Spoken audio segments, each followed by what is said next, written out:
Oi, pessoal!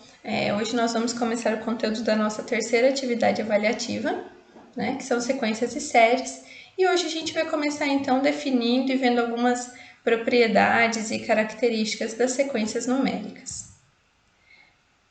Uma sequência numérica, ela é uma função, só que ela é uma função que o domínio é um pouquinho diferente. O domínio dela é o conjunto dos números naturais. Então, para cada número natural n, eu vou associar uma imagem, f de n, certo? Que também pode ser denotada, né? Ela é mais comumente denotada por a de n, certo? Então, sequência é uma função, o domínio dela os naturais, contra domínio os reais. Esses números a n, né, que são as imagens da sequência, eles são chamados elementos da sequência. E aí a gente chama A1 primeiro termo, A2 segundo termo, e um termo qualquer, né, um termo genérico da sequência é chamado enésimo termo e denotado por AN. E a notação dela a gente pode escrever dessas duas formas. Ou a gente coloca os 3 primeiros termos, né, e as reticências aqui, ou a gente simplesmente denota por AN. Lembrando, pessoal, que como a sequência é definida no conjunto dos naturais, isso daqui, né, vai ser infinito, né? Essas reticências aqui quer dizer que tem infinitos termos. Então, aqui a gente tem a nossa primeira sequência, ó, a n sobre n mais 1, certo? Então, para cada número natural, ela está definida, né? E aí, então, vamos ver quem que é o A1, quem que é o A2, quem que é o A3... Então, a gente tem aqui, ó, uma sequência, né? De novo, é uma função cujo domínio é o conjunto dos naturais. E aí, então, a primeira coordenada vai ser um número natural e a segunda coordenada vai ser a imagem desse número natural, certo? E aí, quem que vai ser, então? Quando o meu A1, né? Quando n for 1, eu substituir aqui, eu vou ter 1 sobre 1 mais 1, que vai dar 2. Então, o A1 é meio. O A2... é quando eu vier aqui e substituir o n por 2. Então, eu vou ter 2 sobre 2 mais 1, que vai dar 2 terços e assim por diante. E essa é denotada a sequência. Antes de passar o slide, para não dar nenhum spoiler, pensa aí com vocês, né? Como que vocês pensam que é o gráfico de uma sequência? Como vocês imaginam? Então, dá um pause, fica imaginando aí e vamos lá. Então, o gráfico de uma sequência, ele vai ser formado apenas por pontos isolados, certo? Porque aqui, ó, entre o 0 e o 1, eu não tenho nenhum número natural.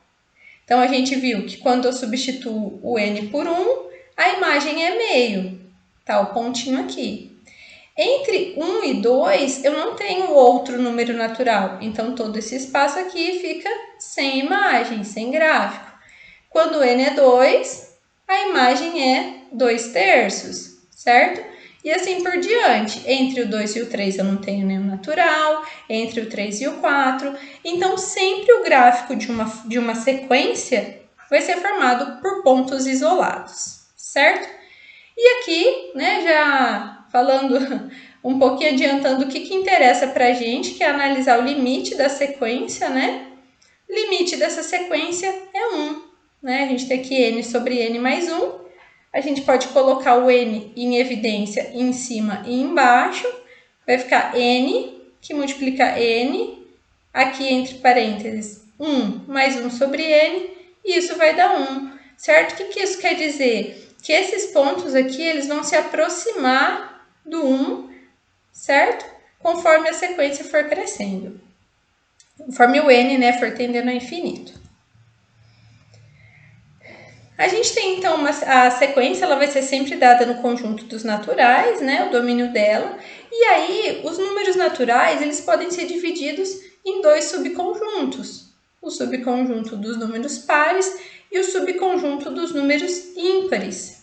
E quando a gente restringia a sequência a esses subconjuntos, a gente chama de subsequência. Então, aqui a gente tem, né, o subconjunto dos pares vão ser da forma 2n, certo? N par, né? Opa! E aqui, o subconjunto dos números ímpares, ele é escrito dessa forma, ó, 2n menos 1, certo? Aqui, né, a gente vai considerar os naturais começando em 1, então por isso que o número ímpar é escrito dessa forma. Porque, ó, vamos pensar lá. Número ímpar pode ser escrito da forma 2n menos 1 ou 2n mais 1, certo? Só que se fosse o 2n mais 1, quando eu substituísse o n por 1, que é o primeiro natural ímpar, eu já obteria o 3. Então, dessa forma aqui, ó, quando eu substituo o primeiro natural, né, que é o 1, vou ter 2 menos 1, que é 1. Então, essa vai ser a forma dos naturais ímpares que a gente vai usar aqui na nossa disciplina.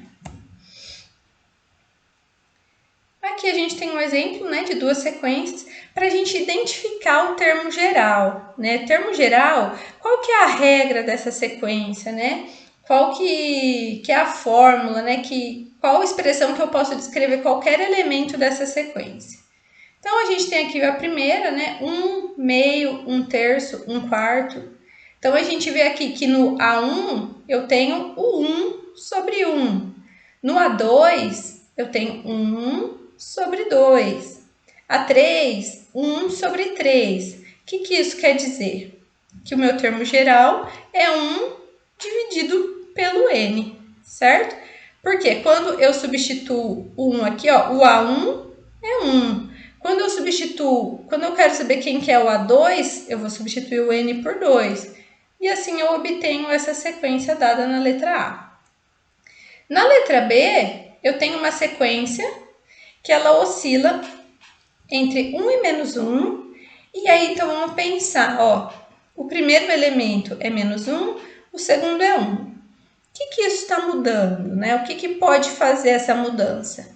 O expoente ser par ou ser ímpar. Então, como o primeiro termo é negativo, quer dizer que o expoente dele é ímpar, né? Então, ele pode estar bem representado por menos 1 elevado a n, que seria o menos 1 elevado a 1, 1.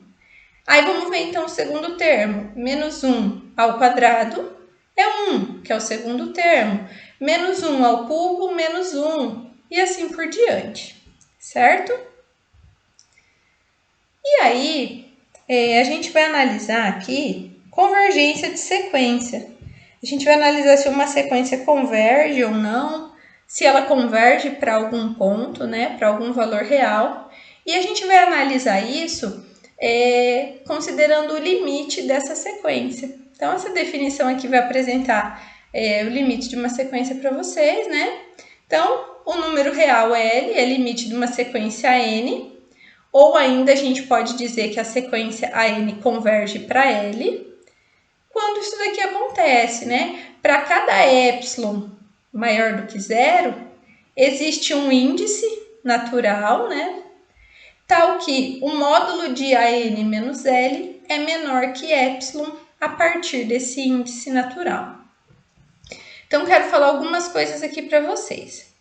Quando a gente calcula o limite de uma sequência e esse limite é um número real, a gente também fala que essa sequência converge para esse número real, certo? Se o limite de uma sequência é 2, isso quer dizer que a sequência converge para 2, tudo bem? E aqui, o que a gente está falando? Ó, a n é o termo da sequência e L é o limite. E epsilon é um número muito pequeno que a gente vai dar, certo? Muito pequeno mesmo. Então, isso quer dizer que o termo da sequência está tão próximo do limite quanto eu queira. E aí, a gente tem graficamente isso daqui, né? A gente tem aqui o limite, ó. Certo? E aqui a gente tem o n0, que está no lugar do n maiúsculo da definição anterior, certo? Então, aqui eu desenhei uma faixa grande, né, entre o L menos epsilon e o L mais epsilon para a gente poder visualizar. Mas o que essa definição quer dizer? Que até o N0 ou até o N maiúsculo, não importa o que está acontecendo com os termos da minha sequência, ó. O A1 e o A2 estão para fora, o A3 está aqui dentro da faixa, né? Essa faixa aqui, pessoal, é o módulo de AN-L, tudo bem? Para o N igual a 4 e o N igual a 5, eles estão fora da faixa, né? Mas a partir do N0, ó, o AN0 está aqui dentro, o AN0 mais 1 está aqui dentro. Então, a partir desse ponto é o que me interessa, né? Os pontos têm que estar dentro dessa faixa L menos epsilon e L mais epsilon. Então, essa é a interpretação geométrica do limite de uma sequência. E daí? E se eu calcular o limite, ele não existir, ou ele der mais ou menos infinito? Nesse caso, a gente vai dizer que a sequência diverge, ou que a sequência é divergente. Então, a gente tem aqui, né, uma função f que vai de um intervalo a até infinito, uma função tal que o limite dela é L. O que tá a diferença aqui, pessoal? A diferença aqui é que o domínio dessa função não é mais só os naturais, né? É um intervalo dos reais. E aí eu tô falando, se o limite dessa função com domínio real é L, então a sequência AN, que é essa função aqui restrita aos naturais, também converge. E o limite também vai ser L. Como que a gente pode pensar nisso, né? Se esse resultado vale para todos os reais, né, de A até infinito, em particular, ele também vai valer para os naturais, né, que está dentro dos reais.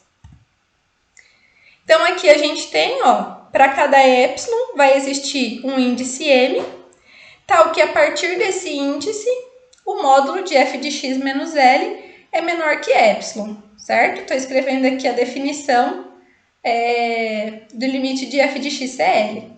Então, em particular, eu vou lá e pego um natural que seja maior do que esse M, porque vocês... Vamos fingir, vamos supor, que o M seja 10,5.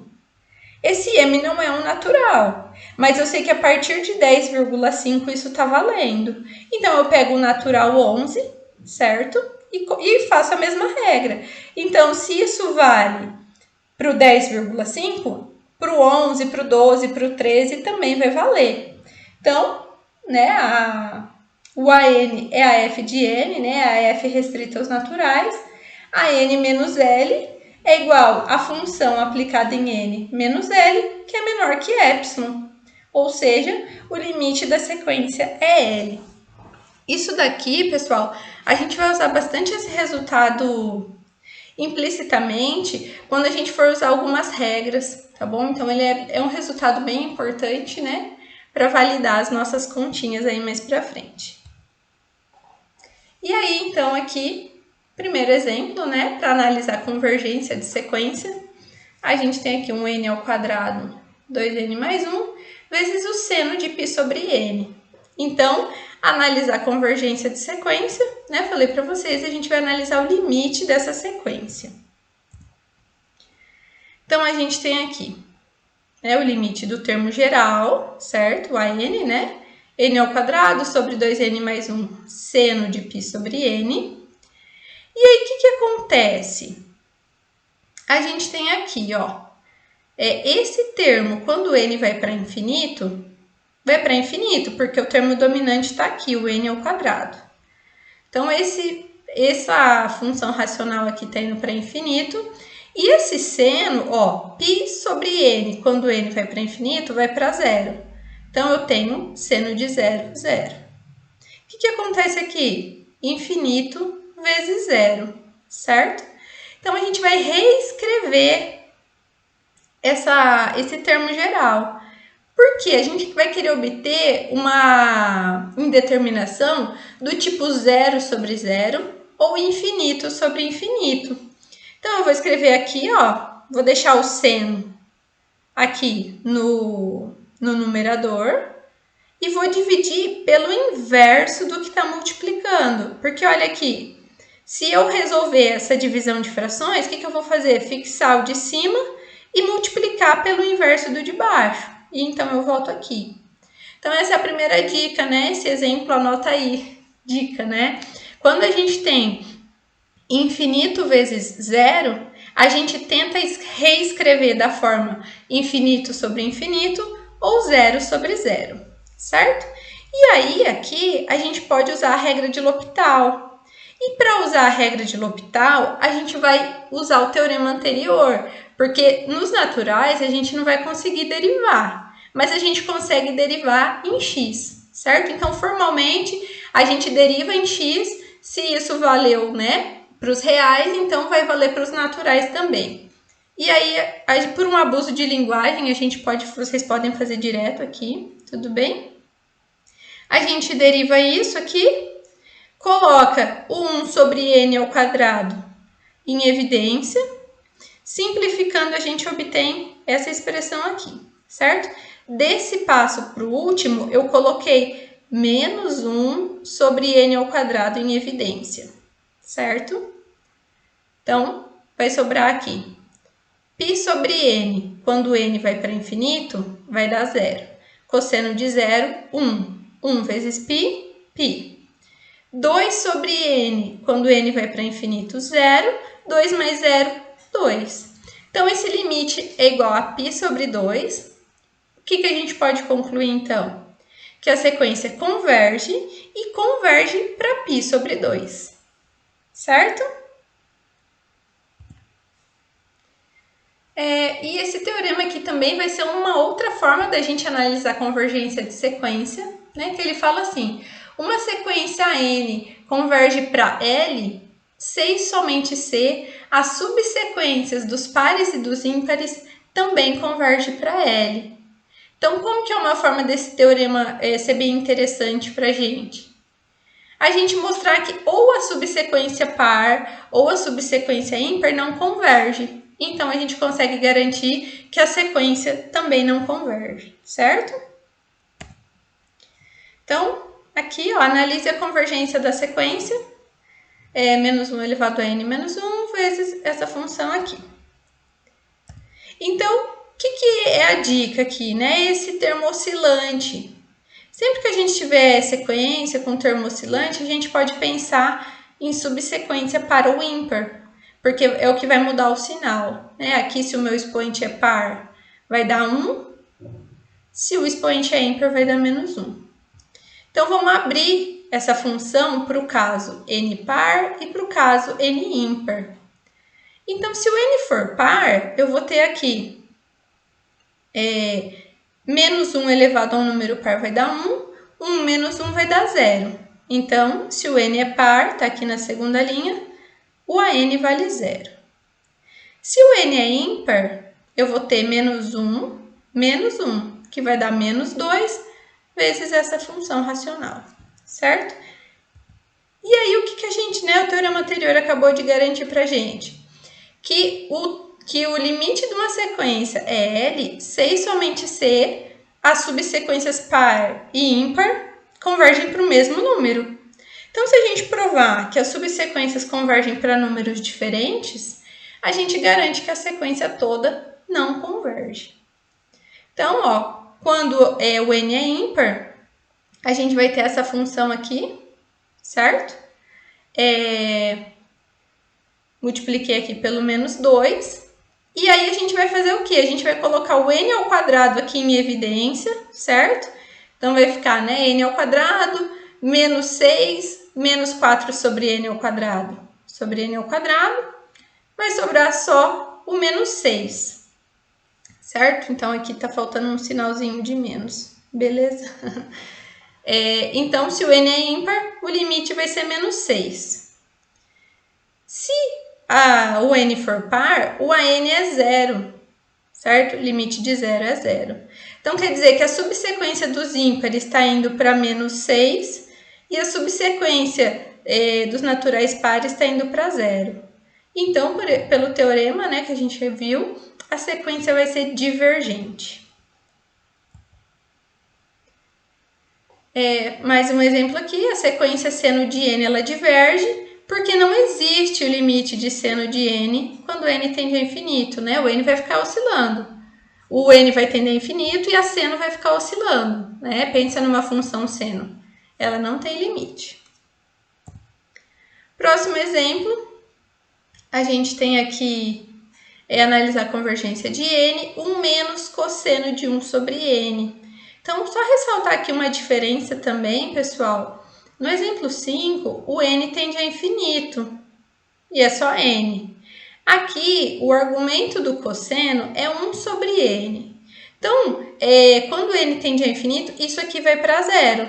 Por isso que a gente pode analisar esse limite, tá bom? Então, a gente tem aqui, ó, limite de n vezes essa diferença. Primeira tentativa passar limite. N vai para infinito. 1 menos cosseno de 1 sobre n. Então, como eu falei, 1 sobre n vai para zero quando n vai para infinito. Cosseno de zero é 1. 1 menos 1 é zero. Então, eu tenho infinito vezes zero.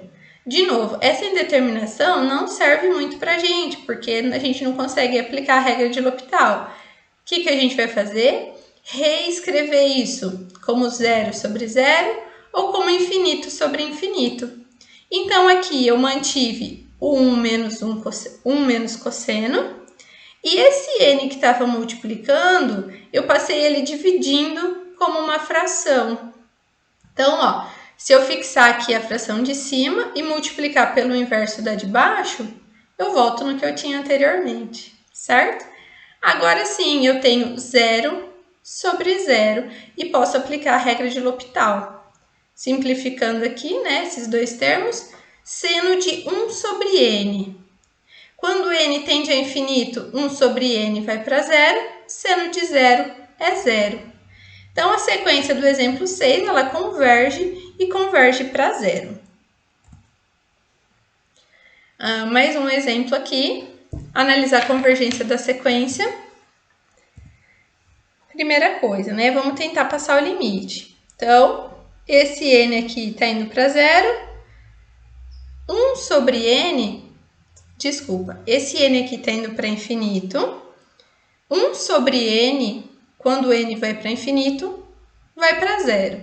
Exponencial de zero é 1, 1 menos 1, 0.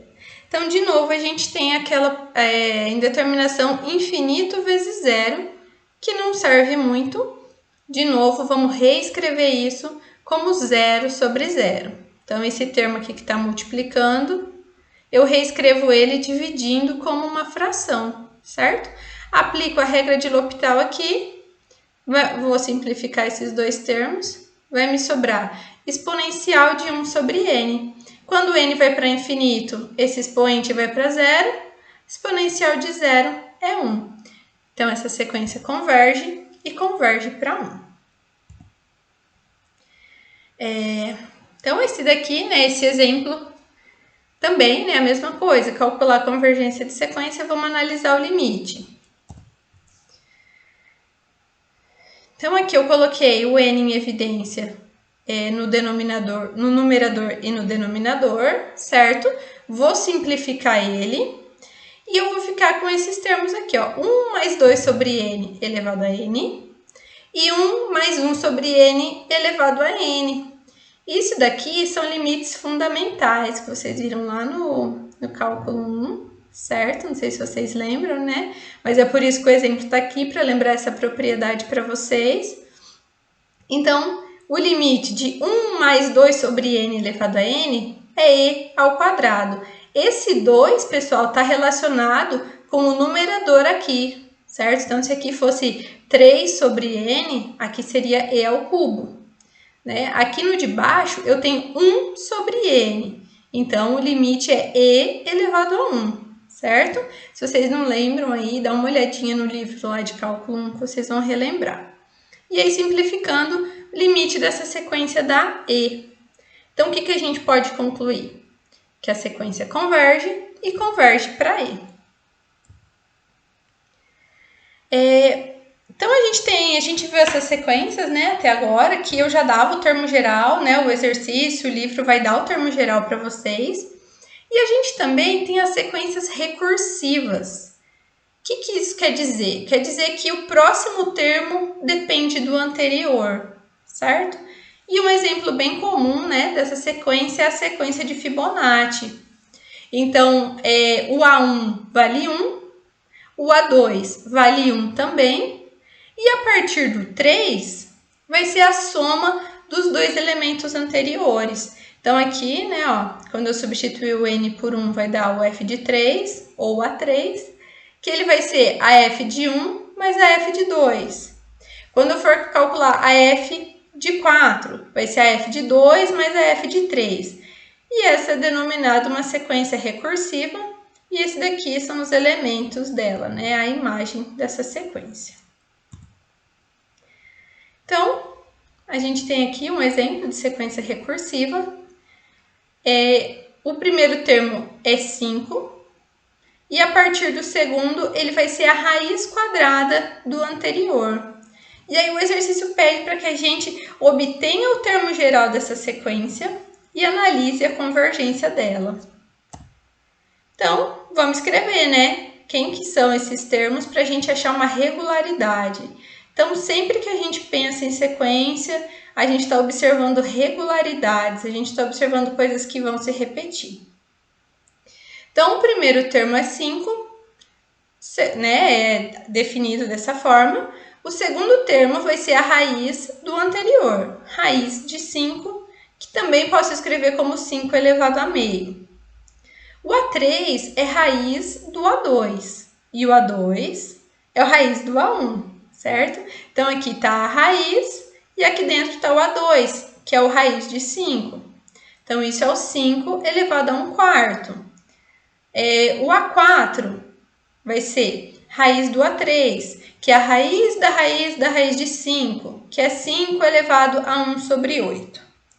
Então, pessoal, se vocês olharem assim, não fica tão óbvio, né? Então, sempre que a gente for buscar o termo geral da sequência, a gente precisa ir simplificando essas coisas para a gente obter as regularidades.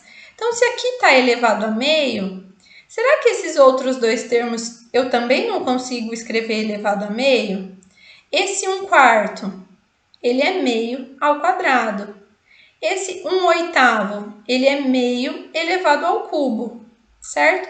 Então, o que eu estou percebendo? Sempre vai ser 5 elevado a meio.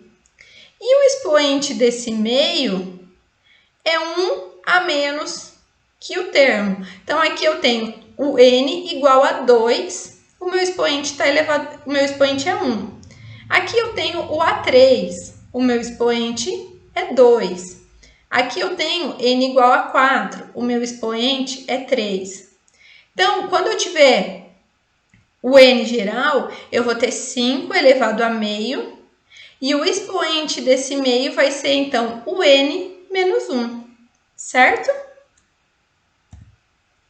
E aí, para analisar a convergência, basta a gente calcular o limite do termo geral. Então, aqui, quando o n tende a infinito, meio elevado a n vai para 0, 5 elevado a 0 vai dar 1, ou seja, a sequência